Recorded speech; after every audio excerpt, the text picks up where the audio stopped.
gay NYC dad. Hello. So my son is very jealous. Oh. My husband's very jealous. And my question is, how was the animation acting, being alone in a booth, I assume? And did you ever act with each other or anyone else in the cast?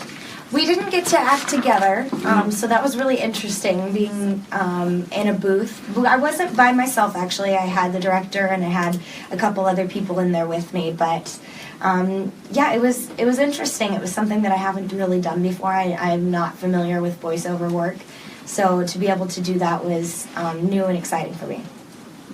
Yeah, it's actually a big, giant room that I was in. Not necessarily like a booth by myself. So you have the director, you have the producers, you have the writers. They're all in there with you. Mm-hmm.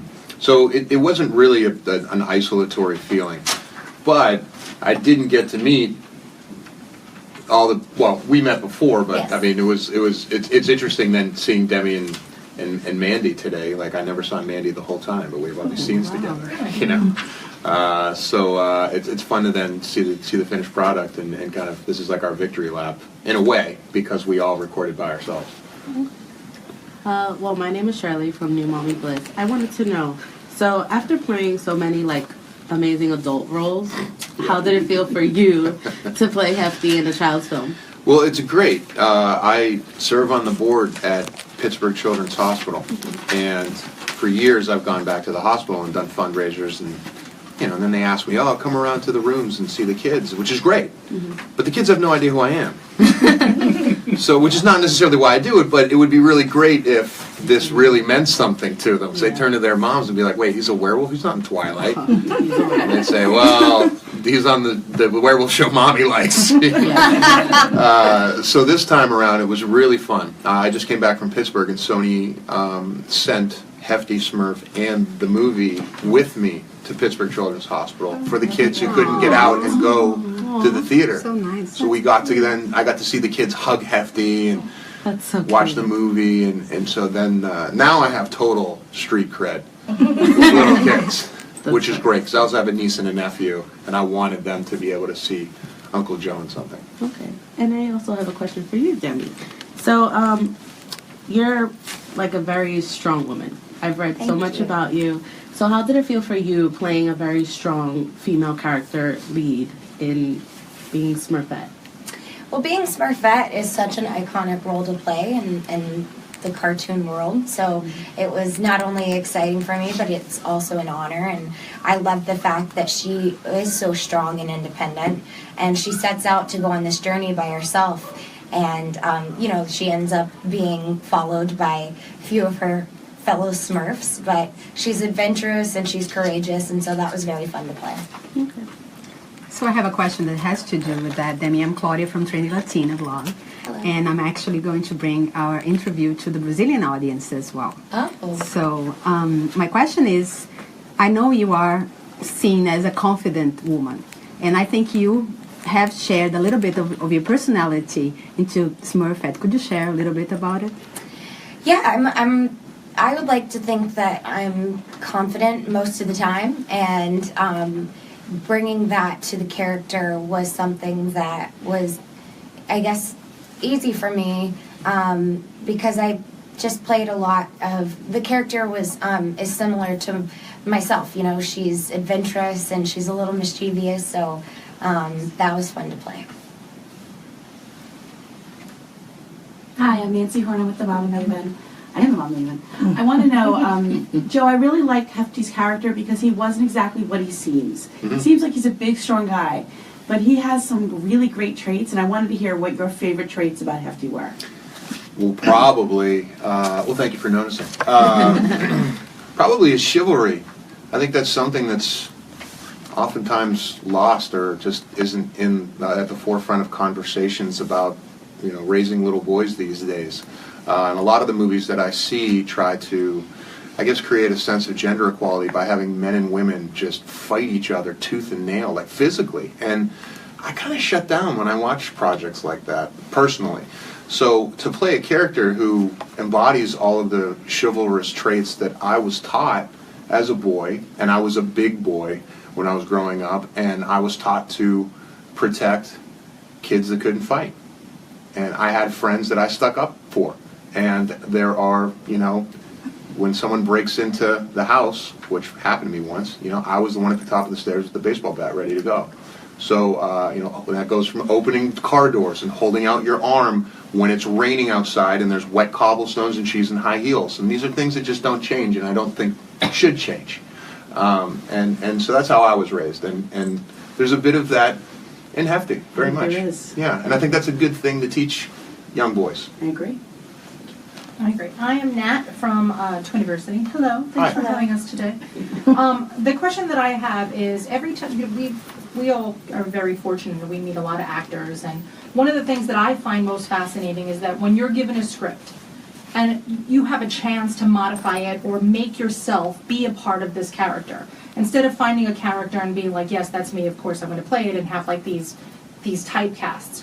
What did you do to these characters? So like Smurfette and Hefty, what pieces that you're like, oh no, that's totally Demi. That's totally Demi, that's totally Joe. Like this is where we live in these characters. Because it was really a great movie, so thank you very much, by the way. Thanks. I'm glad you like it. Yeah. Yeah, I'm glad you like it too.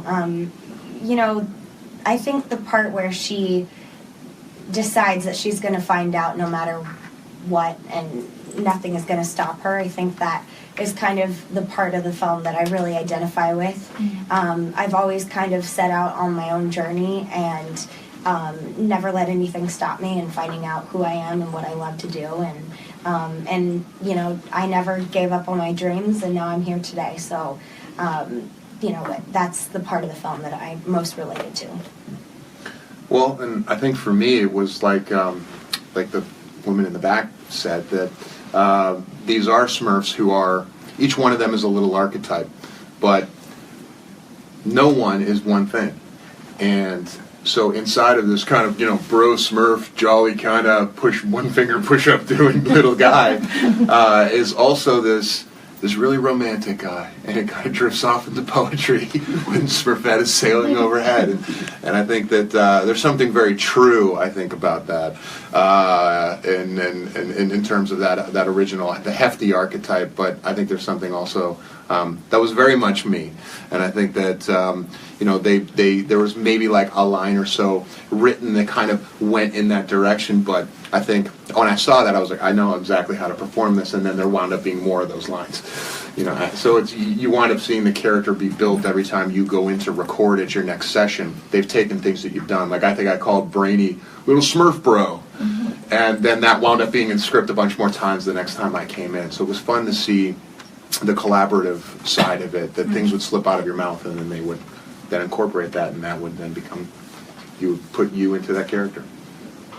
So you would confirm that it was more than just adding your voice, but Sure. but also adding Yeah. different elements and different things, which made the characters unique for this Well, movie. I also was watching the movie the other day for the first time put together, and like, they had a camera on my face the whole time I was recording.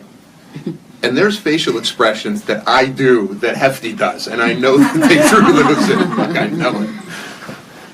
Hi. Oh, sorry, go ahead. I'm Carrie from Raising Three Savvy Ladies.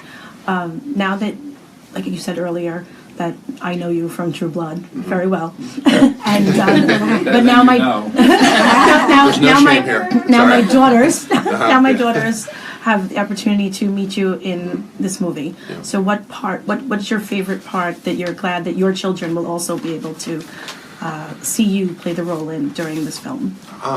Well, I mean, it's great to start being able to explain to my niece and my nephew what I do for a living. Oh, you can't tell it's Magic Mind.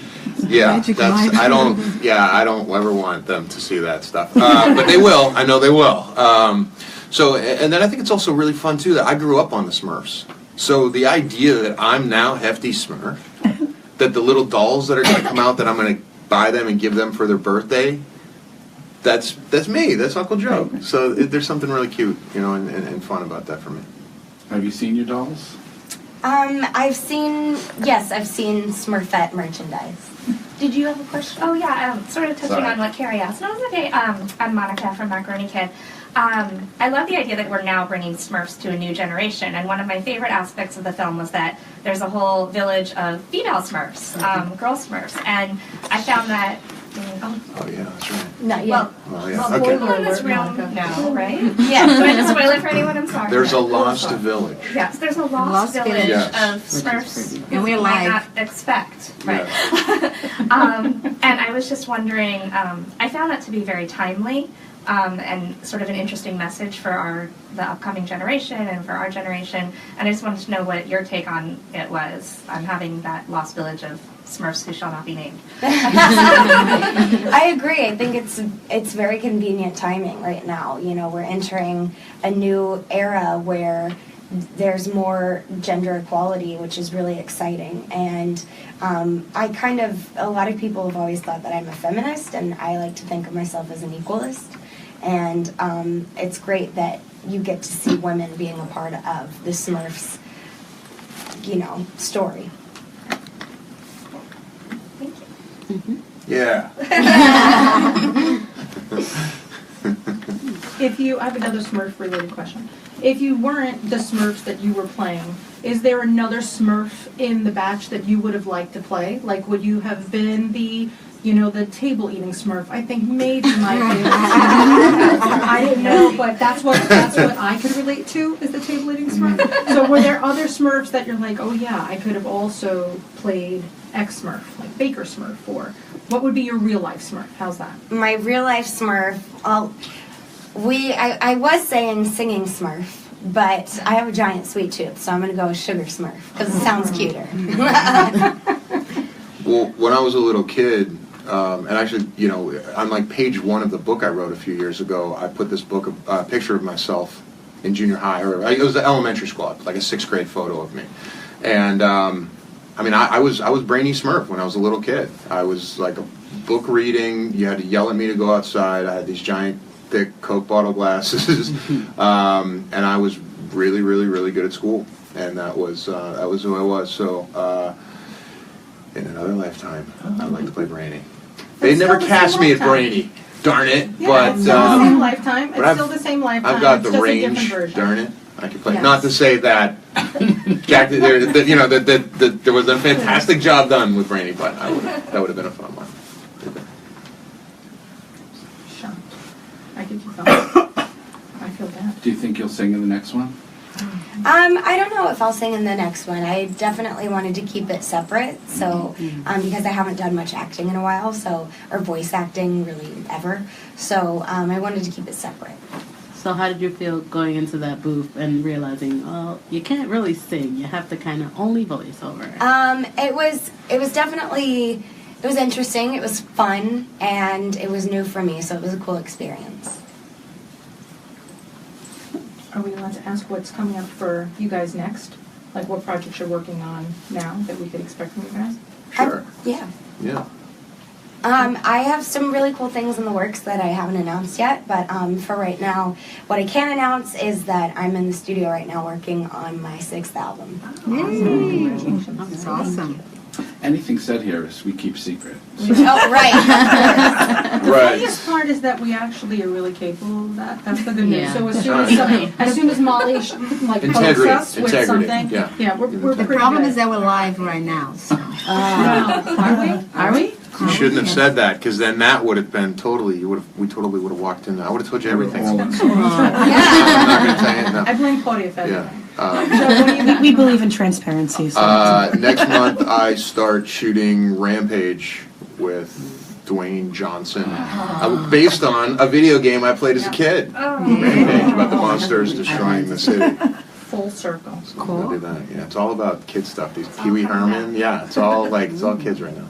Blazing the Monster Machines. That's another thing that I do. I play the fire truck. Oh. Blazing the Monster. I'm the fire. Nickelodeon. I'm the fire chief. I love it. Yeah.